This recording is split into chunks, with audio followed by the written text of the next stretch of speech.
نحمده ونصلي ونسلم على رسوله الكريم أما بعد فأعوذ بالله من الشيطان الرجيم ببركة بسم الله الرحمن الرحیم۔ گزشتہ درس میں فرائض نماز کے دوسرے فرض یعنی قیام یعنی کھڑے ہو کر نماز پڑھنا، اس کے تعلق سے مسائل ذکر کیے گئے۔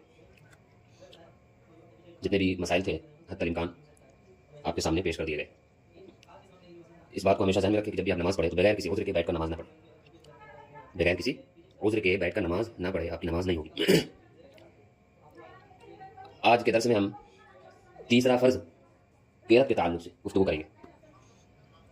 قرأت اس کا نام ہے کہ تمام حروف مخارج سے ادا کیے جائیں، سمجھ رہے؟ مخارج سے ادا کیے جائیں۔ مخارج یعنی جو حروف، جس حروف کا جو مخرج ہو اس مخرج کے ساتھ ادا کیے جائیں، جیسے الف، با، تا، سا، جیم، ہا، خا، دال، رال، را، زا، سین، شین، صاد، ضاد، طا، ظا، عین، غین، فا، قاف، کاف، لام، میم، نون، واو، حمزہ، ہا، یا۔ یہ ہے مخرج کے ساتھ، سمجھ رہے؟ اب کوئی شخص سین بھی نارمل ادا کر رہا ہے، صاد بھی نارملی ادا کر رہا ہے سینی کی طرح، تو یہ مخرج نہیں ہوگا، سمجھ رہے؟ اسی طرح کوئی شخص زا، زال، ضاد یہ سب ایک طرح ادا کر رہا ہے تو یہ بھی مخرج نہیں ہوا۔ مخرج کا مطلب ہے کہ جو حرف جس طرح ادا کیا جاتا ہے اس طرح ادا کیا جائے۔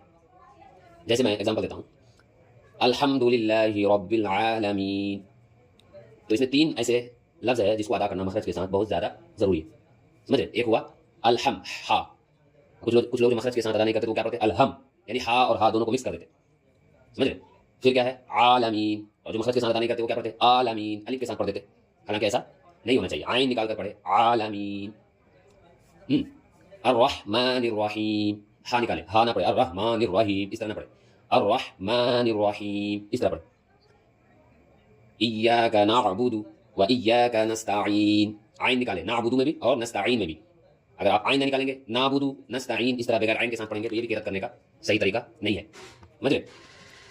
اہدنا الصراط المستقیم، اس میں تین مخرج بہت لازمی والا اور ضروری والا ہے، وہ یہ ایک ہے چھوٹی ہا، یہاں ہا نہیں نکالا جائے گا، یعنی حلق سے نہیں نکالا جائے گا۔ اہدنا الصراط، صراط، یہاں سین نہیں پڑھا جائے گا، یعنی صراط نہیں پڑھا جائے گا، صراط، سین کو تھوڑا موٹا کر کے پڑھیں گے، صراط، اہدنا الصراط المستقیم، مستقیم میں جو کاف ہے اس کو چھوٹی کاف کے طور پر نہیں پڑھیں گے، مستقیم اس طرح نہیں پڑھیں گے، مستقیم۔ تو یہ ان مخارج کو ادا کرنا قرأت میں بہت زیادہ ضروری ہوتا ہے۔ اگر آپ حضرات مخارج کے ساتھ قرآن پاک نہیں پڑھے ہیں تو اس پر زیادہ آپ لوگوں کو توجہ دینی چاہیے، سمجھ رہے؟ اس پر زیادہ توجہ دینی چاہیے۔ بس اوقات کیا ہوتا ہے کہ کوئی حرف اگر اس مخرج کے ساتھ ادا نہ کیا جائے، دوسرے مخرج کے ساتھ ادا کیا جاتا ہے تو اس لفظ کا معنی بدل جاتا ہے، سمجھ رہے؟ اس لفظ کا معنی بدل جاتا ہے، اور جب معنی بدل گیا تو فساد معنی کی وجہ سے، معنی میں خرابی آنے کی وجہ سے آپ کی پھر نماز ہی نہیں ہوگی۔ اسی وجہ سے مخرج کے ساتھ قرآن پاک کی تلاوت کی جائے گی جب آپ نماز پڑھ رہے ہوں، سمجھ رہے؟ قرأت اس کا نام ہے کہ تمام حروف مخارج سے ادا کیے جائیں، کہ ہر حرف غیر سے صحیح طور پر ممتاز ہو جائے، سمجھ رہے بھائی؟ کہ ہا اور ہا، ہا اور ہا یہ ایک دوسرے سے ممتاز ہو جائے، یعنی ہا کا جو تلفظ ہے وہ ہا کا تلفظ ادا کیا جائے گا، اور جو ہا کا تلفظ ہے وہ ہا کا تلفظ ادا کیا جائے گا۔ اسی طرح جو الف کا تلفظ ہے وہاں الف کا تلفظ استعمال ہوگا، اور جہاں عین کا تلفظ ہے وہاں عین کا تلفظ استعمال ہوگا، یعنی ہر حرف ایک دوسرے سے ممتاز ہو جائے۔ اور آہستہ پڑھنے میں بھی اتنا ہونا ضرور ہے کہ خود سن سکے۔ اگر آپ آہستہ قرأت کر رہے ہیں تو آہستہ قرأت کا مطلب یہ ہے کہ اتنا آہستہ آپ قرأت کریں کہ آپ خود سن سکے کہ میں کیا پڑھ رہی ہوں، سمجھ رہے؟ اس کو جان سکے کہ میں کیا پڑھ رہی ہوں۔ من میں قرأت نہیں ہوتی ہے، من میں قرأت نہیں ہوتی ہے، ہاں اتنا آہستہ آپ پڑھیں کہ خود جان سکے کہ میں کیا پڑھ رہی ہوں۔ یوں ہی جس جگہ کچھ پڑھنا یا کہنا مقرر کیا گیا ہے اس سے یہی مقصد ہے کہ کم سے کم اتنا ہو کہ خود سن سکے، کم سے کم اتنا ہو کہ خود سن سکے۔ مطلقاً ایک آیت پڑھنا فرض کی 2 رکعتوں میں اور وتر و نوافل کی ہر رکعت میں امام و منفرد پر لازم ہے۔ ایک آیت مطلقاً فرض کی 2 رکعتوں میں اور وتر و نوافل کی ہر رکعت میں امام کے لیے اور جو اکیلے نماز پڑھ رہا ہو اس کے لیے یہ فرض ہے، اور مقتدی کو کسی نماز میں قرأت جائز نہیں ہے، سمجھ رہے؟ مقتدی کو کسی نماز میں قرأت جائز نہیں ہے۔ نماز میں کتنی آیتیں ہونی چاہیے؟ نماز میں امام کے لیے کم از کم 1 آیت پڑھنا فرض ہے، اور سورہ فاتحہ پڑھنا واجب ہے، فرض کی پہلی 2 رکعتوں، نماز وتر، سنت اور نفل کی تمام رکعتوں میں سورہ فاتحہ کے بعد کوئی سورت یا ایک بڑی آیت یا 3 چھوٹی آیات پڑھنا بھی واجب ہے۔ سمجھ رہے ہیں؟ ایک بڑی آیت یا 3 چھوٹی آیت یا کوئی ایک سورت، جیسے قل اعوذ برب الفلق، قل اعوذ برب الناس، یہ سب چھوٹی صورتیں ہیں۔ انا اعطینا اذا جاء، تبت یدا، قل یا ایھا الکافرون، آخر کی جو 10 صورتیں ہیں الم تری کیف سے لے کے ناس تک، ان صورتوں کو آپ حضرات اچھے طریقے سے مخارج کے ساتھ یاد کر لیں، اچھے طریقے سے مخارج کے ساتھ یاد کر لیں اور اسی صورتوں کو اپنی نماز میں پڑھے۔ دوران نماز صرف دل میں تلاوت کرنے کا حکم، دل میں، نہ زبان ہل رہی ہے، دل میں پڑھے جا رہا ہے، اس کے تعلق سے مسئلہ سماعت کریں۔ قرأت کا زبان کے ساتھ اتنی آواز سے پڑھنا ضروری ہے کہ شور و غل یا اونچا سننے کا مرض نہ ہو تو وہ اپنی آواز اپنی کانوں سے سن سکے۔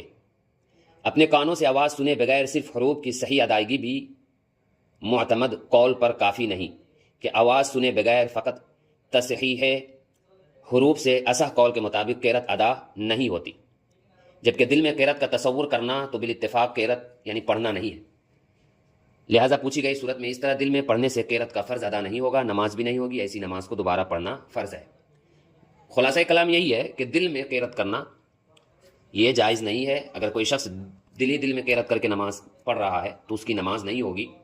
قرأت کے لیے یہ باتیں لازم اور ضروری ہے کہ اتنی آواز سے وہ قرأت کرے کہ وہ خود سن سکے، خود جان سکے کہ میں کیا پڑھ رہا ہوں، میں کیا پڑھ رہی ہوں۔ یہ ہے قرأت کا درجہ کہ قرأت کس طرح کیا جائے، یعنی قرآن پاک کی تلاوت جو قرآن نماز میں ہم کرتے ہیں وہ اس کی آواز اور اس کی کیفیت کیا ہونی چاہیے، اس کے تعلق سے قرأت کی مقدار بتائی گئی کہ کتنی قرأت ہونی چاہیے۔ تو مطلقاً ایک آیت کا پڑھنا فرض ہے، کسی ایک آیت کا پڑھنا فرض ہے، اور سورہ فاتحہ پڑھنا واجب ہے، سورہ فاتحہ پڑھنا واجب ہے۔ فرض کی پہلی 2 رکعتوں، نماز وتر میں یعنی پوری 3 رکعتوں میں، سنت پڑھ رہے ہیں اس میں، نفل پڑھ رہے ہیں اس میں، تمام رکعتوں میں سورہ فاتحہ کے بعد کوئی سورت یا ایک بڑی آیت یا 3 چھوٹی آیات پڑھنا بھی واجب ہے۔ یہ ہے قرأت کی مقدار کہ ہماری قرأت کہاں کتنی ہونی چاہیے۔ سمجھ رہے؟ فرض کی کسی رکعت میں قرأت نہ کی یا فقط ایک میں کی، نماز فاسد ہو گئی۔ سمجھ رہے؟ فرض کی کسی رکعت میں قرأت نہ کی یا فقط ایک میں کی، یعنی ایک رکعت میں قرأت کی، تو نماز فاسد ہو جائے گی۔ اب بحر شریعت میں قرأت کتنی ہونی چاہیے اس کے تعلق سے مسئلہ ذکر ہو رہا ہے، سنیں۔ چھوٹی آیت جس میں 2 یا 2 سے زائد کلمات ہوں، چھوٹی آیت جس میں 2 یا 2 سے زائد کلمات ہوں، پڑھ لینے سے فرض ادا ہو جائے گا۔ اور اگر ایک ہی حرف کی آیت ہو، جیسے صاد، نون، قاف، یہ سب آپ دیکھیں گے جب قرآن پڑھیں گے تو قرآن کے شروع میں یہ سب ہوگا۔ یہاں کتنے ہیں؟ ایک ہے۔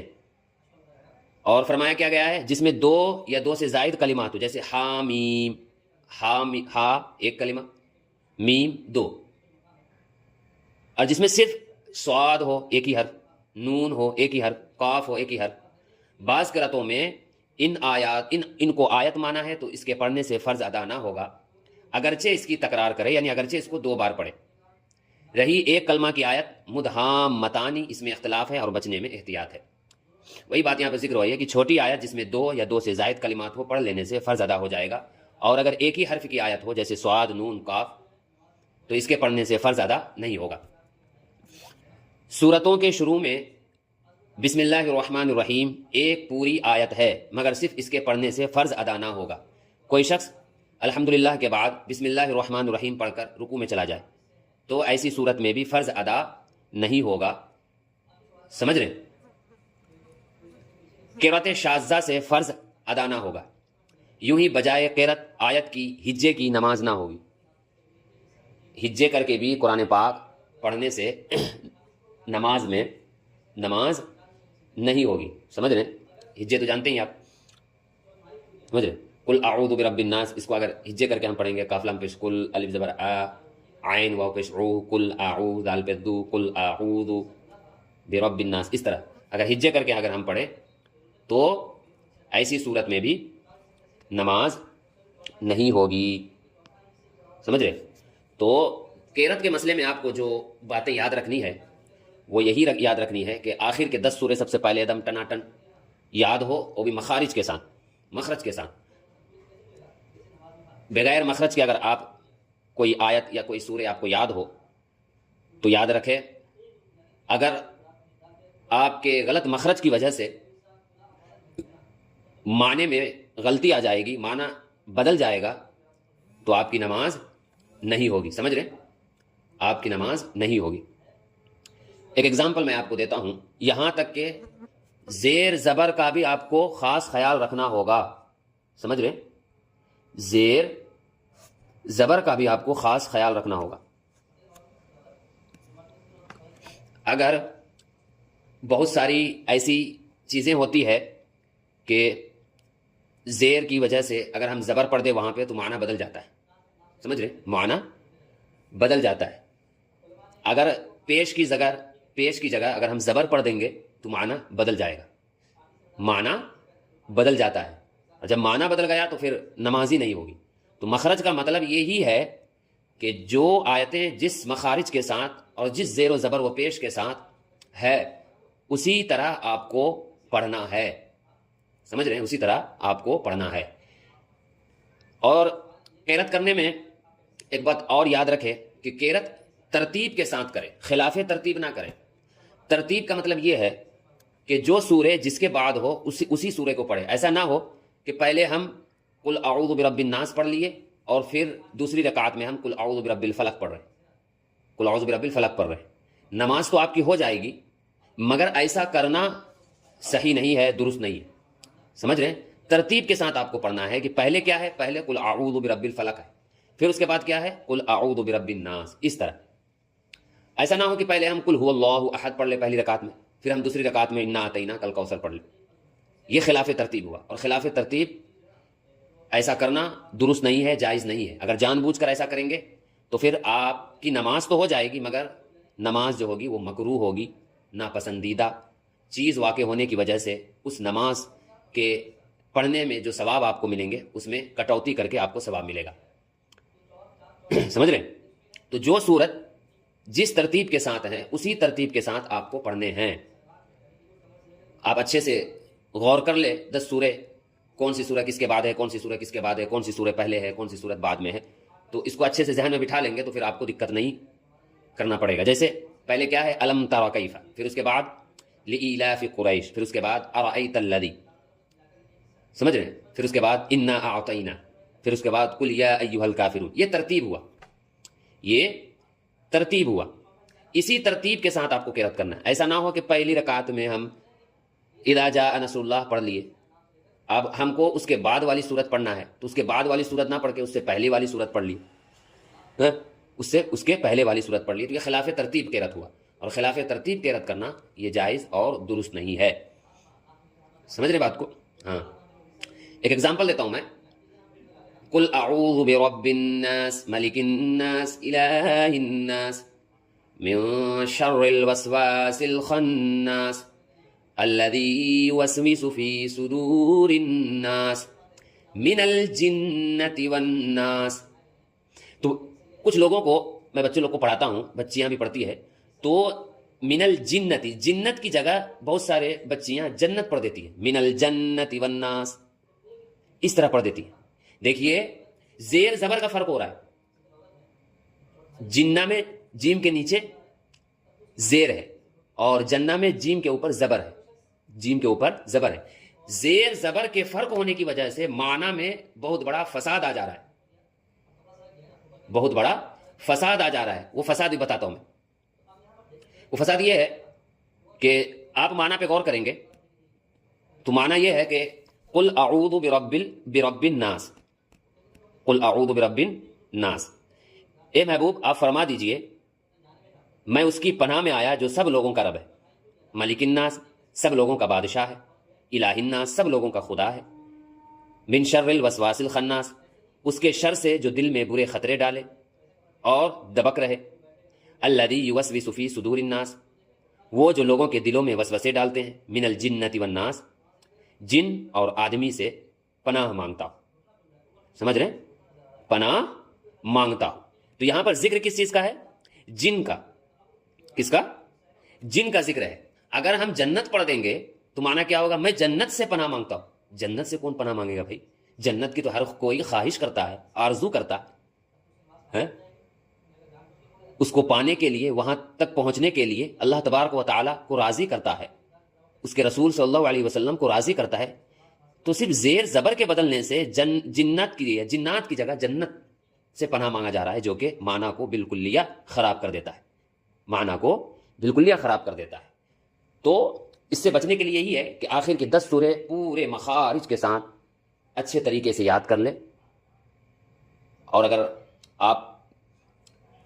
آپ ان سورے کو یاد کیے ہوئے ہیں تو کسی اچھے حافظ قرآن سے ان سورے کو ان کے پاس سنا کر، ہے نا، تسلی حاصل کر لے کہ کیا میرا یہ پڑھنا درست ہے یا نہیں، میرا یہ پڑھنا درست ہے یا نہیں. تو آج کے درس کا خلاصہ یہی ہے کہ قرأت کتنی ہونی چاہیے، قرأت میں مخارج کا کیا رول ہے، دل میں کوئی قرأت کرے تو اس پر اس کا کیا حکم ہوگا، مقدار قرأت کیا ہے، کتنی قرأت ہونی چاہیے. تو یہ سب چیزیں ہیں. اگر آپ کو 10 سورے یاد ہیں اور مجھے سنانا چاہتے تو آپ سنا بھی سکتے، اس میں کوئی حرج نہیں ہے. تو جب بھی آپ کو ٹائم ملے تو اس 10 سورے کو پڑھ کر آپ میرے کو پرسنل میں بھی بھیج سکتے ہیں یا اس گروپ میں بھی بھیج سکتے. تو جس سورے میں مخرج کی کمی ہوگی میں وہاں پر آپ کی اصلاح کر دوں گا کہ اس سورے کو پڑھنے میں یہاں پر آپ کی مخرج کی کمی ہو رہی ہے، اس کو اس طرح پڑھا جائے گا. سمجھ رہے ہیں؟ تو آج کا درس یہیں پر ختم ہوتا ہے. اللہ تبارک و تعالیٰ سے دعا ہے کہ بولنے اور سننے میں جو بھی غلطیاں اور گستاخیاں ہوئی وہ معاف فرمائے. استغفر اللہ ربی من کل ذنب واتوب الیہ. اشہد ان لا الہ الا اللہ واشہد ان محمدا عبدہ ورسولہ.